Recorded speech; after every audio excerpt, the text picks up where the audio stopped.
Mohammed Mansouri's lecture, it addresses some aphorisms that I myself have written. So what I thought I'd do is I thought I would introduce him. I'd read the aphorisms once through just so you all know, what he's speaking about. I'm not going to try to comment on them, and then we'll let him kind of fill in the blanks. So Mohammed Mansouri is at the University of Toronto, and he's a doctoral candidate there. But he also has some other very good news, which is that as of this fall, he'll be assistant professor of Islamic history at Central Washington University.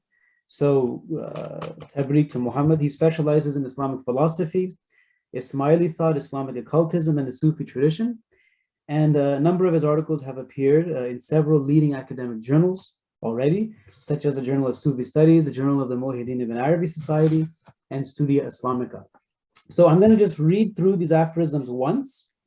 I hope that they answer some of the questions that have been asked. And if that does happen, that'll be good. And then I'll pass the floor over to Muhammad. So here they are. These are called some aphorisms on God, evil, and liberation. The first one says, God's all possibility entails self-negation, which entails manifestation, which entails separation, which entails evil.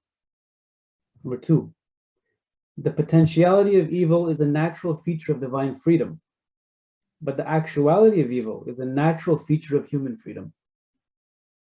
Three, evil is good if it facilitates human perfection, and good is evil if it impedes human perfection. Do not ask why there is evil when there is an all-good God. Rather, ask why we are evil when there is an all-good God. This is to quote a Sufi saying, not all that happens is good, but there is good in all that happens. You complain God does not open the door despite your knocking, but have you been knocking the right way? Evil is real in relation to the world, but both are unreal in relation to the real. To deny the existence of evil on its own level is to deny the existence of the world on its own level. Nothing in the cosmos is pure evil, for pure evil is absolute non-existence, just as pure goodness is absolute existence. To ask for a world without evil is to ask for another kind of world, but to ask for another kind of world is to ask for another kind of cosmic configuration, which will exclude the presence of freedom, since freedom is unique to our current cosmic configuration. A person mired in evil will never solve the problem of evil. The sage sees no darkness and evil, for he beholds all things through the light of God. Those going to God flee from evil, but those coming from him move towards it. Now here's a riddle. Pull back the veil of evil in order to truly live. Pull back the veil of evil in order to truly live. Another one. God is never silent since he is the speaking, but we do not hear him since we are never silent. Ours is the best of possible worlds, but it is also the lowest of worlds. Things do not happen in accordance with what we deem as good, but in accordance with the order of the good. Fire burns by virtue of the same property that it warms. Metaphorical love is suffering, real love, liberation. Deliverance lies not in this or that ism, but in the one and only ism. There is no ugliness in the cosmos, only privations of beauty. And last, the sage lives his best life by dying his best death. All right, have the floor to Muhammad. Thank you, Professor Rustom, and thank you for everyone. If you have been waiting to see darkness, that's your turn, so I'm here. And I'm very honored to be here. I've enjoyed and learned a lot from fantastic presentations. And my presentation is the last, and I'm not being humble to say the least of the presentation, so I'm sorry if I disappoint you. So what I would like to do first, I'm going to first acknowledge that this land on which the University of Toronto operates for thousands of years, it has been the traditional land of the Huron-Wendat, the Seneca, the Mississaugas of the Credit. Today, this meeting place is still home to many indigenous people from across Turtle Island, and I'm grateful to have the opportunity to work on this land, and I wish to acknowledge my status as an immigrant settler here on this land. So I'm going to share my slides okay, so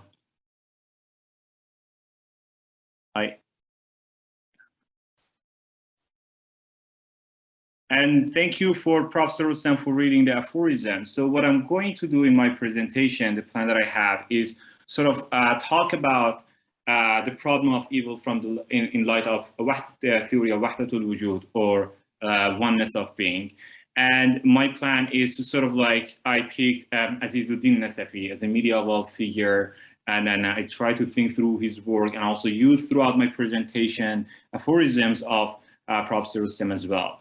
And I want to start by taking you first to a scene in 2006 in Tehran. There was a conference which was held to celebrate the National Day of Philosophy. And several leading Iranian academics delivered talk at this conference. At some point, Yusuf Abazari, who is a well-regarded Iranian sociologist, lamented that Islamic mystical tradition or Irfan cannot speak to contemporary humans whose lives are laden with modern suffering and ordeals. He accused Irfan of being indifferent to such topics that pertain to the human flesh and blood, as Irfan, or Islamic mystical tradition, only talks about quote-unquote flower and nightingale, golo bulbul. So the golo bulbul expression in modern Persian is commonly used to deliver a carefree, light-hearted, and cheerful mindset, somehow medieval hippie back to nature rhetoric that entirely ignores the tough and brutal realities of everyday life. Abazari's accusation is, of course, a replication of a common contempt among various modern and nationalist secular reformers who have found Sufism a perfect scapegoat for everything they thought had gone wrong in the Muslim world. If we go back in history almost 100 years before this conference, we encounter a similar narrative in the work of the famous Iranian nationalist and secular thinker Ahmad Kasravi, who was well educated in both traditional Islamic seminary as well as Western style academia. He severely criticized Sufis for their denunciation of the word, arguing that, as Leo Regent rephrases, such a negative attitude to the word resulted in a certain nonchalance and laziness among Iranians and permitted successive waves of invaders, such as Mongols, to occupy Iran. So as we see, there is a common line of argument that sort of like introduces Sufism as kind of golo bulbuli discourse, as a discourse that does not really pertain to human suffering and a problem of evil. But then, is there a truth to such narrative? So in my presentation, as I said, I'm trying to I will focus on the theory of oneness of being, of waḥdat or waḥdat al-wujūd of ʿAzīz Nasafī, to address the problem of human suffering and evil. And I try to reflect on some of the aphorisms of Professor Rustom as well. But because some of you may not know ʿAzīz Nasafī, I thought it would be helpful to give you a bit of context about one of the widely read Muslim mystics of all time. His works were translated in languages such as Turkish, and they were quite popular in the Ottoman Empire and widely read there. And there are many manuscripts of Nasafī's works in Central Asia, which suggests that he was also quite popular in the east side of the Muslim world as well. And surprisingly, Nasafī's major work, or Maqsad al-Aqsa, or the Furthest Aim, was also translated into Latin as well and found readership in Europe. So it was quite popular, not only in the Muslim world, but also beyond that as well. And you see here a picture of the Latin translation of Nasafī's work, and it's from 17th century. And in order to better also understand this kind of like theory, and it's better to kind of like put it in the historical context of this time in which Nasafī thrived, which is commonly known as the Persianate-Mongol War. As quite also interestingly, and that also is very much relevant to us, it was a period in which human suffering and evil were quite rampant across the Muslim world, and in particular the Persianate world as well. As is commonly known, the famous Genghis Khan, who was the Mongol warlord, launched a full-scale attack on the Muslim world in the 13th century, and he had quite a reputation of destroying entire cities, and he was kind of like very ruthless leader as well. And there are many interesting reports in historical records. For example, Heravi, the historian Heravi, claims that only in the city of Herat, and only among men, over 1.5 million people were killed. And in Herat, he puts a number at 1,600,000 people. And historian Juzjani, for example, claims that this number in Herat was actually over 2.5 million. So we have like really such really crazy numbers about the people that Genghis Khan murdered and massacred. As modern historian Forbes writes, the methodology of Mongol campaigns is well known. Not all of these actions were new. The massacre of soldiers after battle, permitted looting, and the destruction of fortifications were all familiar. It was in the systematic organization of conquered populations that the Mongols stood out, and in the ferocity with which they punished recalcitrant cities. In such cases, the population was divided up among the soldiers to be killed, with the exception of women and children to be enslaved, young men for levies, craftsmen and religious scholars often spared. And the historians report figures for the dead that far exceed the actual city populations and illustrate the horrid fascination of Mongol actions. So we can easily multiply these narratives, and there are quite a lot of these narratives that show that kind of horrors that many Muslims felt in this historical period under the hand of quote-unquote the infidel rulers. Mongol attacks carried out until Hulagu Khan, the grandson of Genghis Khan, overthrew Baghdad and overthrew the Abbasids, occupied Baghdad and overthrew the Abbasids in 1258, which was the heartland of much of the Muslim world. So this is quite an important historical context that helps us understand the kind of theories that Nasafī articulates and how he also reflects on the question of human suffering and evil that was quite rampant and quite common in his own time.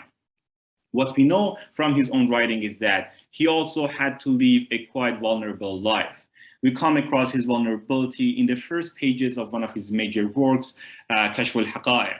He tells us something interesting about a dream that he saw in 1281, and he was in Abarku, which is located in Yazd in present-day Iran. As the narrative goes, he was writing for several hours past midnight until he fell asleep.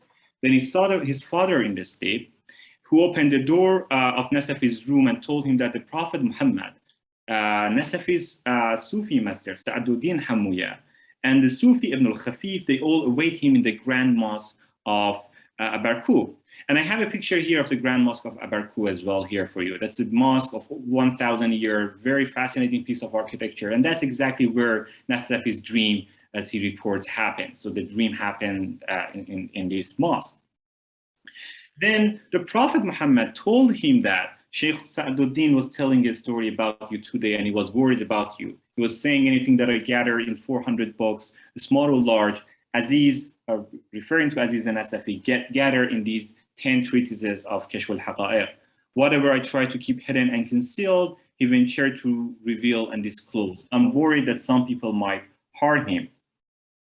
And as the narrative continues, the Prophet Muhammad told Nasafī told Sa'aduddin Hammūya that don't worry, ʿAzīz is in God's protection and nothing will happen to him. So Nasafī's dream may well reflect his own vulnerability in this difficult historical context. He himself had to live and had to escape Mongols. This is a travel map of his travel that I made for you from Transoxania. He had to leave all the way to the southern cities of Khorasan. And he explains that we had to, because of the infidels and their army, we had to all the time, we had to move from city to city, and we could not find peace and security anywhere. So moving to this historical context, now I wanted to talk about, in the remainder of presentation, I want to talk first just briefly about waḥdat al-wujūd, the theory of oneness of being, and then how this theory of oneness of being pertains to human suffering and evil, and how we can sort of use this theory to understand human suffering and evil. So waḥdat al-wujūd, or oneness of being, is quite a difficult theory to explain. But I rely here on William Chittick's useful summary that obviously we have two components here, waḥdat, which means oneness and unity, and it is the same root as tawheed, which is the building block of Islamic identity. Kalimatul tawheed, it's a statement through which God's unity is declared. So that's waḥdat. I will get back to waḥdat versus tawheed, or oneness versus monotheism, let's say, shortly. The second component is more kind of problematic. It's wujūd. Well, often it's translated as being, but it's not a quite accurate translation. As William Chittick also writes, a major problem in understanding waḥdat al-wujūd is the term wujūd. Then he says that he avoids translating wujud in his work, in his paper. Since wujud derives from the same root, wajada, which means to find, it means not only to be found in an objective sense of the term, something that is out there, that's quite like being, so that's just one meaning of wujud, but it also refers to the act of finding as a subjective experience. More specifically, wujud refers both to God as the absolute reality and to the finding of God as experienced by God himself and the spiritual seeker. So this wujud is not only being, but it's much more complex than being. So that's important to keep that in mind as well. And ʿAzīz Nasafī is one of the first Muslim thinkers who actually used the term waḥdat al-wujūd, or oneness of being, and try to conceptualize this doctrine. I have here again, I thought it's helpful to think about the relation between tawheed and waḥdat, as he also tells us. So he says that we start from the first stage, which is the stage of disbelief, or kufr. Like, this is a stage that, you know, if someone is in this stage, they don't believe in God, right? There is no God, so that's kufr, they're kafir, there is disbelief. But then the moment they believe that there is one God, and that's a God or Allah, that's the stage of tawheed, or monotheism. So that's a stage when someone believes in one God. Then there are also two more stages. The third stage is ittihād, and in this stage, a seeker tries to overcome kind of like separation between God and themselves, and that separation, but they cannot fully overcome that separation. So there is an attempt, an awareness that there's separation between me and God. They try to sort of overcome that, but they fail to do that fully, and that's the stage of ittihād, or unification. And then the last stage of waḥdat, or oneness, it is a stage in which no multiplicity or no separation between servants, believers, and God remain. So they fully are kind of like become fully absorbed in God. So that's the stage of waḥdat. There is also a very beautiful way to think about that. There is also, it's a common way in Sufi tradition, a difference between kufr mazmum, discourage disbelief, and kufr mahmud, or encourage disbelief. So discourage disbelief, or kufr mazmum, is the same common concept of kufr, disbelief. If someone doesn't believe in God, and they don't see God, like, I don't believe in God, I don't see God, so that's a stage of discourage disbelief. But from Sufi perspective, there is a form of disbelief that is encouraged, and that's a kufr that is targeted not towards God, but towards creation. So when someone reaches a stage of waḥdat, or oneness, they don't see anything other than God. So they are in a way, in a sense, they're kafir, but they're kafir towards the world, not towards God, right? Because they only see God in anything that they see. And again, that's also a helpful way to think about the relation between tawheed, or let's say monotheism, as a building block of Islamic identity, and also waḥdat, or oneness, as a kind of like elevated version of tawheed, or marinated version of tawheed, if you wish. And also in this stage, when one reaches this stage, there is kind of like terms that like for example, relations and associations, izāfāt and i'tibārāt. They kind of like, you know, believe that, as Nasafī also writes, beings are different relations and associations of the real. So there is one real, capital R, that God, and that being has various ranks and aspects, and these different ranks and aspects are indeed different relations and associations it assumes in the word. So someone, for example, can be a father to someone else, can be, a colleague to someone else, all sort of relations and associations, but these are sort of like different ranks of that person. But the essence of that person is like beyond that. So that's a way that I think like we can think about the relation of the real and the word in that sense. So if we want to sort of like keep these relations and associations as key terms or similar terms that we have in Sufism, in Ibn Arabi, for example, manifestations, appearances of the real, they're all sort of like synonymous terms that Sufis often use to explain how the real, how God is manifested in the world, how he is brought down and made earthy and kind of like and appear to humans as well. So we can see similar sort of like ideas in some of the aphorisms of Prophet Rustom. I want to just read some of them here, evil is real in relation to the word, but both are unreal in relation to the real. And this aphorism expresses the same ontology called waḥdat, or oneness, since it recognizes one real being that erases all other beings, cancels all other beings. Nasafī also maintained, as we saw, that anything other than God are just their relations and associations of God, that they can be removed once you focus on God, once you only focus on God as the pure good. And once one only sees these relations and associations, they only see evil in the world. But once they penetrate through them, they can see goodness, or pull back the veil of evil in order to truly live. God is never silent since he is the speaking, but we do not hear him since we are never silent. In other words, we are imprisoned by the noise of relations and associations, in Nasafī's wording, so we can't see the real speaker. Or deliverance lies not only in that S, but in this or that S, but in the one and only S.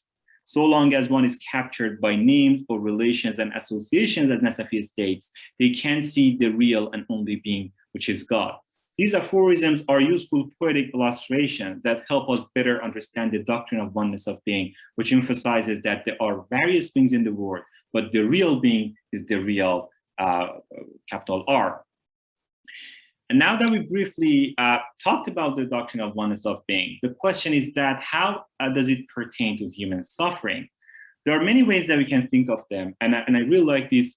There are a lot of, unlike the common narrative that Sufis, they don't talk about. Some people assume they don't talk about human suffering. Nasafī often talks about it in his work, and there are many passages, and this one I really like. It's a very powerful one. He says that, "O dervish, many of the noble people saw plights and afflictions in the world, and they also saw many ordeals and evils in this world and the hereafter. They wished that their mothers had not given them birth, and instead they would have been dust, as there is nothing lower than dust in the world. Otherwise, they would wish to be in that stage. So everything in the transient world disappears and nothing lasts, which is the root of much evil and suffering in the world. The world is a transient place, a caravanserai that expels us permanently." That said, the problem is that people often forget that there are just travelers in the caravanserai of the world, and they cannot seek permanent residence in a temporary place, which is why they go through much suffering and ordeal. As he also writes, "O dervish, people who come to this material world become attached to it and seduced by it, which is why they go through plights and afflictions. They are struck by various ordeals and burned by non-physical fires. For example, the fire of jealousy burns some of them, and they shout and scream in such a fire, but they do not recognize that they are asleep, and what they see is a dream. People are asleep, they wake up when they die. O dervish, this advice is enough for you. Loving the material world is the root cause for all plights, afflictions, and evils that people experience." And through the narrative of Nasafī, we can think of kind of like a formula that I called avoiding not/desiring the world, or the trap of not/desiring the world. And what it basically means is that it's a way to overcome the love for the transient world, which is the root of all human suffering and material evils. According to Nasafī, and he explains that people should not indeed desire to be poor or rich. They instead should be grateful for anything that comes from God. So they should avoid the trap of not desiring the world. So in early Sufism, we had a common practice of avoiding material world, adopting pious lifestyle. But from Nasafī's perspective and from waḥdat al-wujūd perspective, both of them are problematic. Avoiding the material world is as problematic as seeking the material world. As he writes that, do not assume that spiritually free people do not have a house, sarai, garden, and orchard. They might have a house or sarai, garden, orchard, political power, and kingship. But if they are given kingship, they do not become happy. And if it is taken away from them, they do not become sad. Acquiring kingship is no different for them than losing it. If people accept them and turn to them, they do not turn it down. If people reject them and turn away from them, they do not seek otherwise. So this is basically his idea that not desiring is a form of desiring, and it is still an attachment to lack of something, hence it is equally blameworthy. A free person is freed and released from desiring and lack of it, of wanting and avoiding. They accept anything that comes their way because they believe that it's coming from God.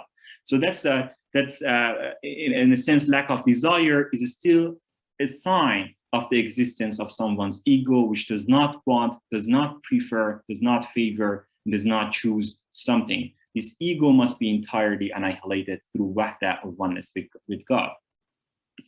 So we see here that Nasafī also, Nasafī acknowledges that the world is a vile place, mainly because humans are deeply attached to it and they ignore their true origins, which makes them commit all sorts of violent acts. And also Prophet Rustom writes, the potentiality of evil is a natural feature of divine freedom, but the actuality of evil is a natural feature of human freedom. In another word, humans choose to be attached to the material world at the expense of forgetting their origins, which causes much suffering and evil. Similarly, do not ask why there is evil when there is all good God. Rather ask why we are evil when there is all good God. On the other hand, those who reach oneness or waḥdat, they know different. As Prophet Rustom writes, the sage sees no darkness and evil, for he beholds all things through the light of God. These people know that the material world does not have any independent being, and there is only one reality, one being, and one light in the world, which is God. So they do not desire or not desire the world. They do not desire the world, and they do not reject the world. But they are grateful. They are grateful for anything that happens for them. And that's the reason that they are in peace with the world as well, which is a very important and central theme in Nasafī's book as well. And I'm going to read also this passage that it talks about this sort of a state of peace that results from this state of gratitude in the world. When the perfect human knows and sees God, knows things as they are, and knows and sees their meaning, then the perfect human does not find anything as good and as superior as cheering and comforting others.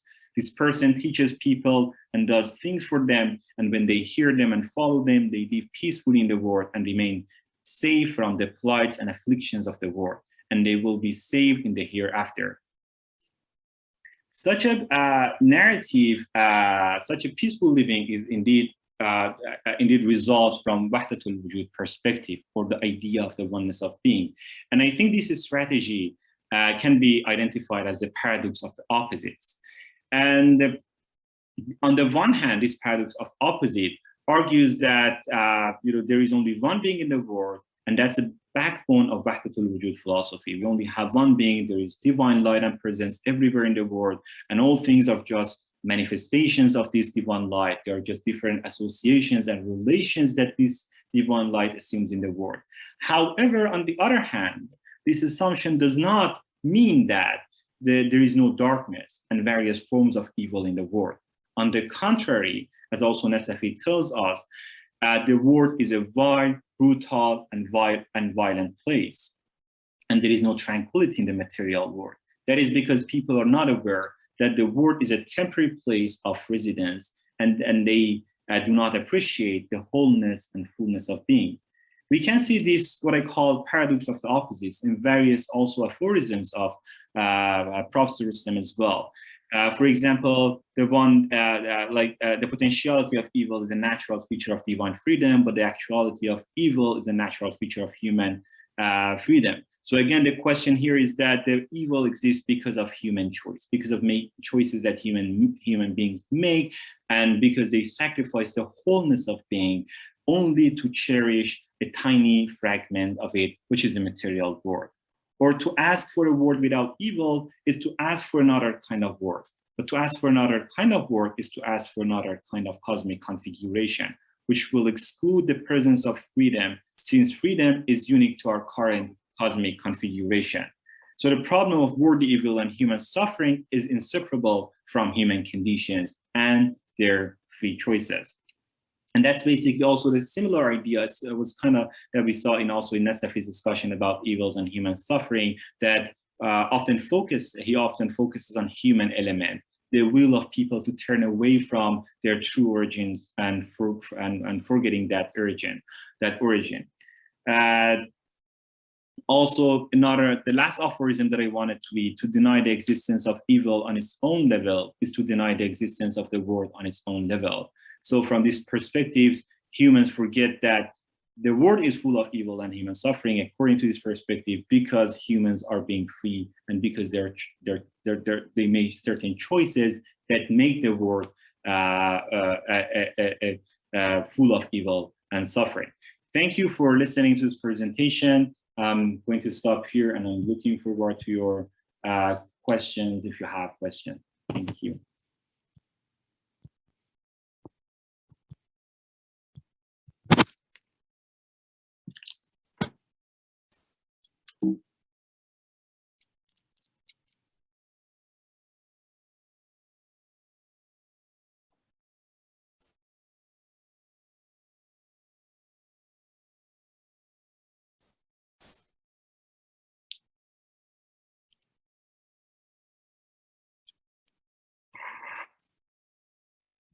All right, good. Back on with sound. All right, thank you very much. Where did Mohammed go? All right, I lost you there. Thank you very much for that really illuminating lecture. There are many, many points of consideration that you brought up with respect to Nasafī in particular, who, you know, is one of the great expositors of a position and of a tradition which we should, you know, be drawing on in our contemporary formulations of addressing these problems. That's the thing that I was, when I was referring to earlier on at the beginning of these sessions, that we have these embarrassing riches in our own tradition. This is one very, very good example how incredibly pertinent Nasafī's writings are to our contemporary situation. It also gives younger Muslims a sense of belonging, right? If you're studying these problems and you're reading the traditional canon in the modern Eurocentric academy, you know, you don't see Muslims ever, and if you do, it's going to be one text from Ghazali, and it'll probably be the wrong text usually.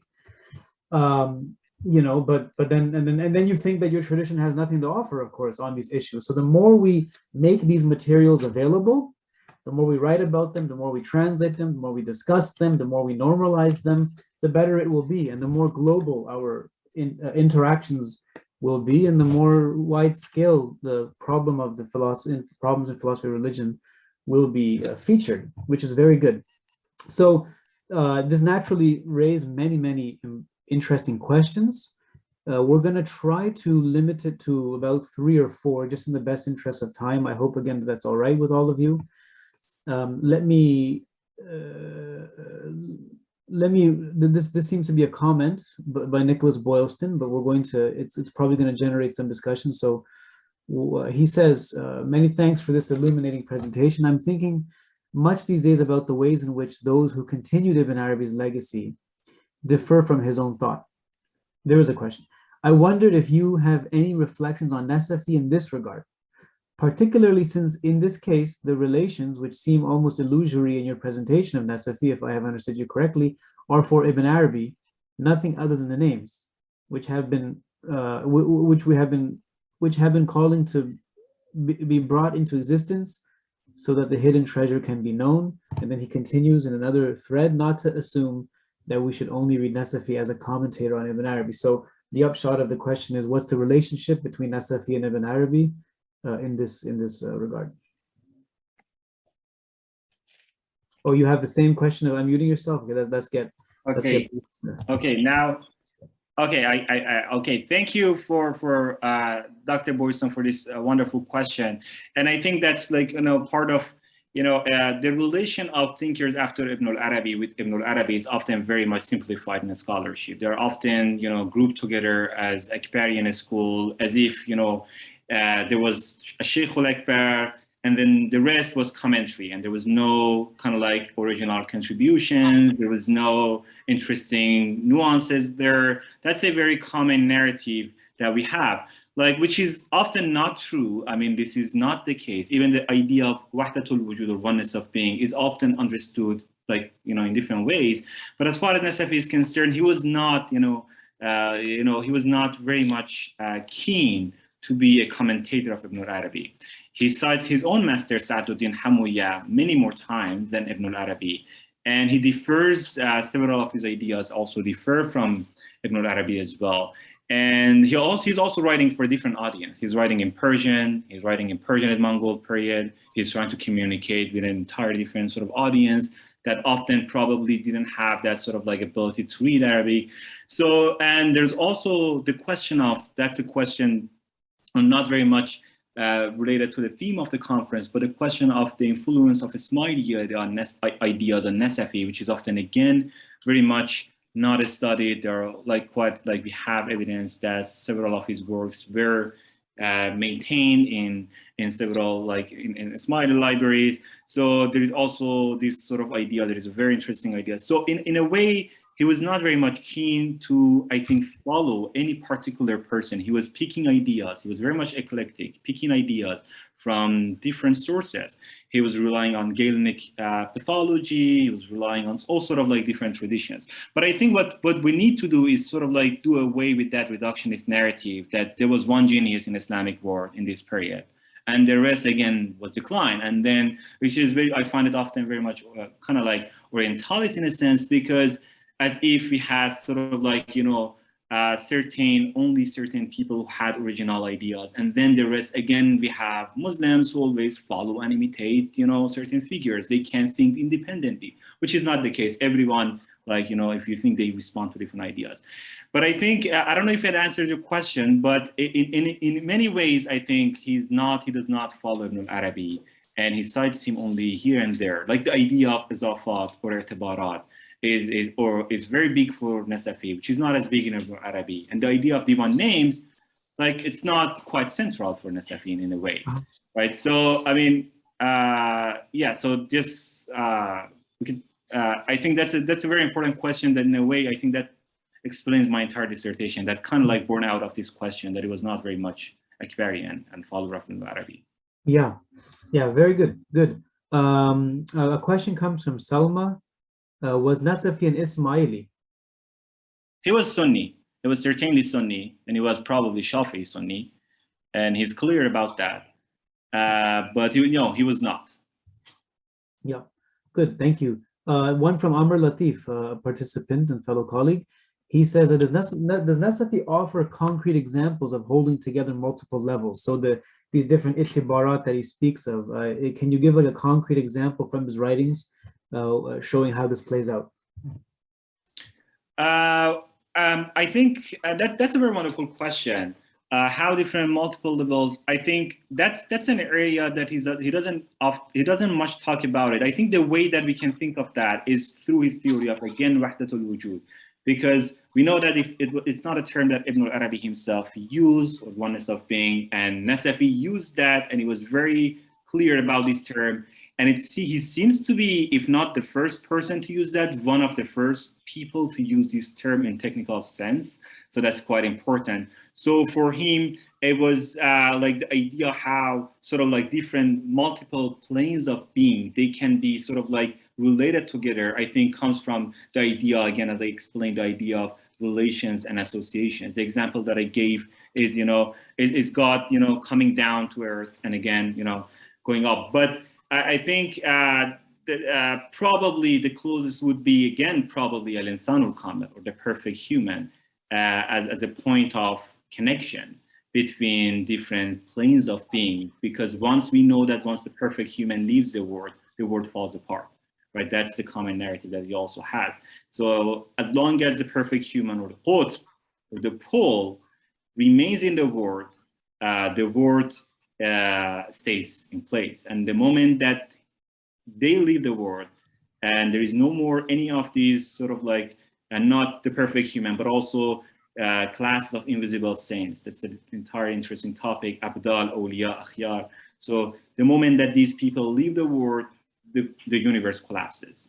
So I think in a way that's maintained together through humanity in a way.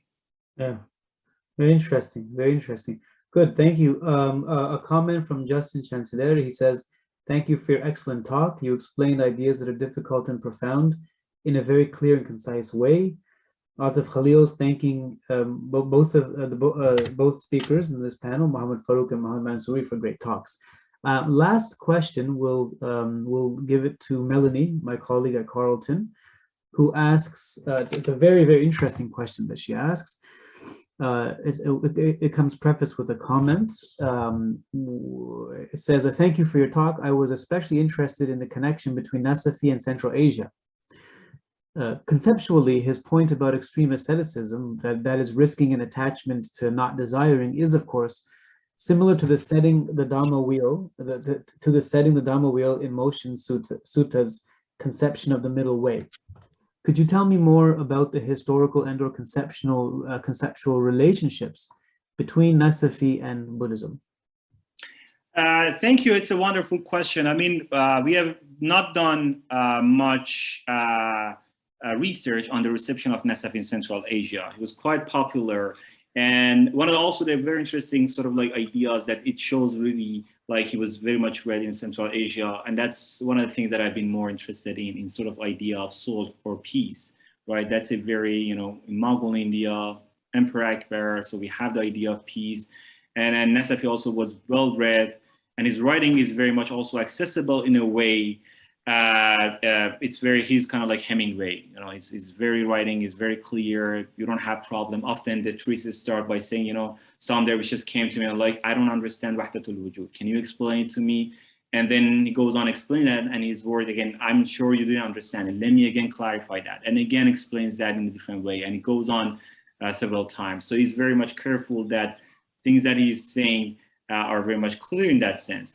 What I'm not quite sure about like the relation of Nasafī and Buddhism, but certainly he was quite influential in Central Asia. It's possible that even his idea of peace, that is or soul, might have influenced Mughal India.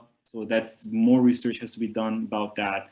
But I think that's a very quite interesting sort of like area of research about sort of reception of Nasafī beyond in Central Asia in particular, and what sort of like afterlives some of his works have had.